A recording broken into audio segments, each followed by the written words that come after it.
ایک گاؤں میں اڈانی یا امبانی جیسا بہت ہی چالاک بزنس مین آیا اور اس نے اعلان کروایا کہ وہ گاؤں والوں سے ایک بندر 10 روپے میں خریدے گا۔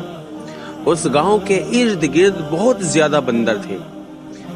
گاؤں والے بہت خوش ہوئے اور انہوں نے بندروں کو پکڑنا شروع کر دیا۔ اس بزنس مین آدمی نے 1000 بندر 10 روپے کے بدلے میں خریدے۔ اب گاؤں میں بندروں کی تعداد کافی کم ہو چکی تھی۔ چند ایک بندر باقی تھے جنہیں پکڑنا بہت ہی دشوار ہو گیا تھا۔ اس وقت تاجر نے اعلان کیا کہ اب وہ بندر 20 روپے میں خریدے گا۔ اس سے گاؤں والوں میں نیا جذبہ پیدا ہو گیا اور ایک دفعہ پھر انہوں نے پوری طاقت سے بندروں کو پکڑنا شروع کر دیا۔ چند دن بعد بندر اکا دکا ہی نظر آتے اور اس نئے آئے ہوئے بزنس مین کے ایک بڑے پنجرے میں تقریباً 1300 بندر جمع ہو چکے تھے۔ جب وہ بزنس مین بندروں کی خریداری میں سستی دیکھی اس بزنس مین نے، تو اس نے فی بندر یعنی ایک بندر پر 25 روپے مقرر کیے اور اگلے دن قیمت 50 روپے کر دی۔ اس قیمت میں اس نے صرف 9 بندر خریدے، یعنی 50 روپے میں صرف 9 بندر خریدے۔ اب جو بندر بھی کسی بھی گاؤں والے کی نگاہ کی زد میں آتا، فوراً اسے پنجرے میں بند کر کے بیچ دیا جاتا۔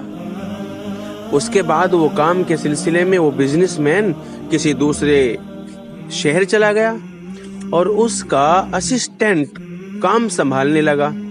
اس کی غیر موجودگی میں اس کے اسسٹنٹ نے دیہاتیوں کو جمع کر کے کہا کہ اس بڑے پنجرے میں تقریباً 1450 جانور ہیں، یعنی 1450 بندر ہیں جو استاد نے جمع کیے ہیں۔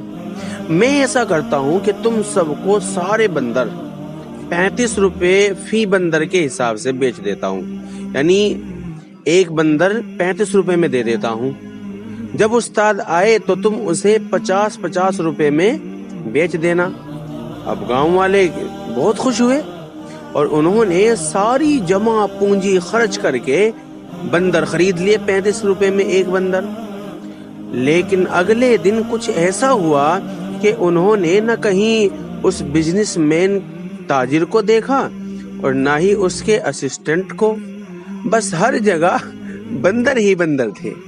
وہ کہتے ہیں نا کہ جب تک لالچی موجود ہیں ٹھگ کبھی نہیں مرتے۔ انسان کی لالچ کا پیالہ کبھی نہیں بھرتا، کیونکہ اس میں ناشکری کے سوراخ موجود ہوتے ہیں جو اس کو کبھی بھرنے نہیں دیتے۔ السلام علیکم ورحمۃ اللہ۔